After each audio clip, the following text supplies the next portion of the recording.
now. If you wish to block any future calls of this nature, dial 7 now. To decline this call. Hello? Hello, Anthony Williams. It's good to hear your voice. I'm starting to learn about you, and I'm starting to get a little concerned that we have another innocent man in prison. Thank you. Good to hear you too, Mr. Davis. I got you and your wife's letter yesterday. I sent you a response. I had my friend that's on my email list. I sent it to her through email for her to send it to your email. So check your email. She probably already sent it to you. Okay, very good. I'll check it out. And I got your core links as well, and I sent you a couple of core links this morning.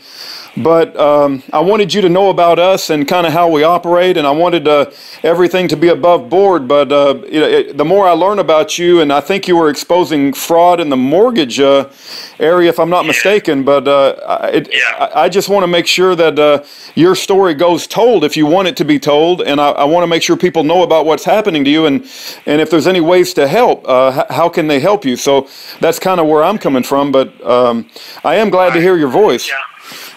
Yeah, I had wrote you back. I don't need any money or nothing like that. You know what I'm saying? I'm taken care of on that front. I just basically want people to, be more active in, understanding what's going on, understanding the corruption in the system, what's going on with the judges and the attorneys and, law enforcement. And I was not only exposing just the mortgage fraud, but I was exposing even the fraud just in the criminal justice system itself. And, with the, prosecutors, a lot of them, they fabricating evidence, taking it to the grand jury, and the grand jury is, issuing indictments based on fabricated information that they received from the prosecutor. And, like even in my case, they didn't even give the grand jury the whole application. They gave them 2 papers out of the application and said, look, he's making a guarantee that he can't make. And I said, listen, the guarantee that I made was for a specific type of client. If they would have showed them the whole application, they would have saw that. I say, but I've never had a complaint from any clients in 17 years. Any client that even after I did the work and won that case, when they asked for a refund, I still gave them their money back. How? You know what I mean? Yeah. And what you're talking about, the prosecutors are withholding exculpatory evidence. We see that all the time. From a federal prison. We see that all the time, Anthony, and they just operate with immunity. They get away with doing some of the most wicked things, and they never get held accountable. But how long have you been? How long have you been in prison, sir? Well, it's been 3 years. It'll be continuously in May. Oh my God! I was locked up in Florida first because they had the unlicensed practice of law case. I had 2 trials on that one. The first trial was a mistrial. It was a hung jury. 5 of the jurors found me not guilty, and 1 said I was guilty. So the judge declared it a mistrial and ordered me to be retried again. So they retried me again the next month, but they had obviously threatened the jury in the second trial because one of the Caucasian ladies that was on my jury, she told the bailiff, look, I don't want to be on this jury. I'm afraid. I don't like what I see, because they saw what they was trying to do to me. They wouldn't even let me put in the same evidence I put in the first trial. They wouldn't let me ask the same questions to the witnesses I asked in the first trial. And then on the second one, they didn't even put the detective on the stand because I ate him up on the witness stand. So they were like, no, we're not going to put him on the stand so he can do what he did to him in the first trial. So I didn't get anything to put in any of the evidence. All the evidence I put in the first trial, the judge denied me to put him in the second trial. Wow. So the jury went back. So he told the lady, like, well, I said, I need you to ask her a question. Did anyone threaten you? And she hesitated.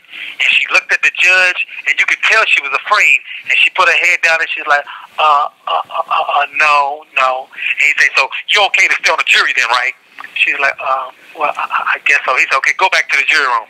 And then they convicted me in 45 minutes. Wow. But in the first trial, it took them 2 days to deliberate to find me, not guilty 5-1. You know what I'm saying? So, and then after I did that, then they arrested me for a traffic violation. This call is from a federal prison. Traffic infraction for 8 months. Then while I was there, this one, the federal charge, they brought the federal charge to continuously to hold me, and I've been held since then. Well, when I look up your name in BOP.gov, if I recall correctly, it says release date unknown. What does that mean? Right. Because they they keep pushing off my trial. My trial was supposed to commence again this month on the 25th. Now they done pushed it back another year to January the 21st, 2020 now. This is the 7th time that they've changed my trial because they don't want to go to trial because they know they're going to lose, because they know I got all the evidence. I got like 30 witnesses, 30 clients of mine that's going to show up and say, this man never told us anything wrong. He never misrepresented anything. He won all our cases. So where did I defraud somebody when I won all their cases?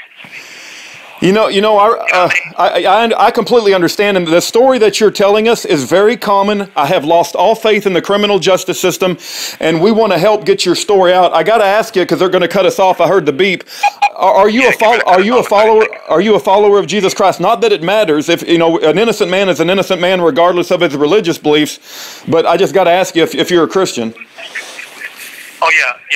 Hold on, I'm almost done. Yeah.